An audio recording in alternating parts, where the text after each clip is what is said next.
এই চারটি খাবার কখনোই দ্বিতীয়বার গরম করে খাবেন না, তাহলে বিপদে পড়বেন।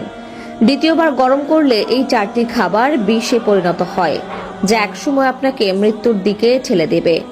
নিজের চিন্তা না করলেও নিজের পরিবারের কথা চিন্তা করে হলেও আজকের ভিডিওটি সম্পূর্ণ দেখবেন এবং এই চারটি খাবার কখনোই দ্বিতীয়বার গরম করে খাবেন না।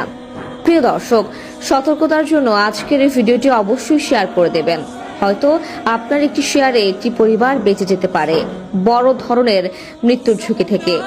এই চারটি খাবার নিয়ে অনেক গবেষণার পরে স্বাস্থ্য বিশেষজ্ঞরা একটি চাঞ্চল্যকর তথ্য প্রকাশ করেছে পুরো বিশ্ববাসীর উদ্দেশ্যে। কিভাবে আমরা নিজেরা নিজেদের অজান্তে পরিবারকে মৃত্যুর দিকে ঠেলে দিচ্ছি, তারই একটি বড় প্রমাণ দিল আজকের আধুনিক বিজ্ঞান।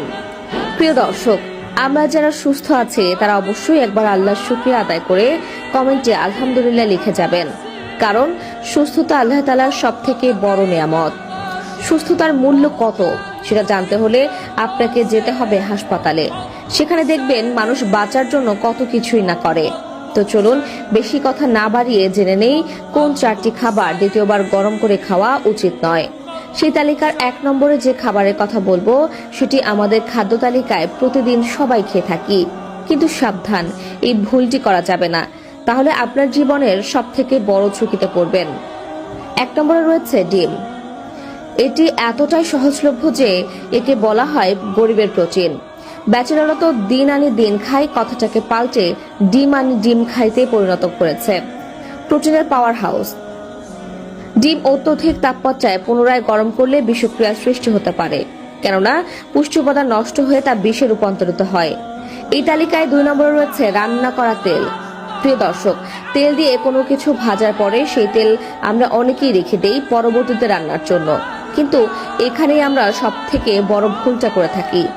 রান্না করা তেল দিয়ে দ্বিতীয়বার রান্না করলে সেটা টক্সিন তৈরি করে, যার ফলে ক্যান্সার হওয়ার সম্ভাবনা বেড়ে যায়। তাই ভুলেও একবার রান্না করা তেল দ্বিতীয়বার ব্যবহার করবেন না। এই তালিকায় 3 নম্বরে রয়েছে পালং শাক। পালং শাক আমাদের অনেকেরই পছন্দের শাক, তবে এই শাক একবার রান্না হলে দ্বিতীয়বার গরম করে খাবেন না। পালং শাকে প্রচুর পরিমাণে আয়রন থাকে, তবে সেটি দ্বিতীয়বার গরম করলে আয়রন অক্সিডাইজড হয়ে যায়, যার ফলে নানা রকম রোগ ব্যাধির আশঙ্কা থাকে। 4 নম্বরে রয়েছে ভাত। আমরা অনেকেই অনেক সময় বেশি ভাত রান্না করে ফেলি, যা অবশিষ্ট থাকলে পরবর্তীতে গরম ভাতের সাথে রান্না করে উঠিয়ে ফেলি, কিন্তু এই ভুলটি করা যাবে না। মনে রাখবেন, ভাত দ্বিতীয়বার গরম করার ফলে ভাতের মধ্যে ব্যাকটেরিয়া জন্মায়, যার ফলে পাকস্থলীর সমস্যা থেকে শুরু করে শরীরে বিভিন্ন রোগ ব্যাধি দেখা দিবে, যা একসময় হয়তো আপনার জীবন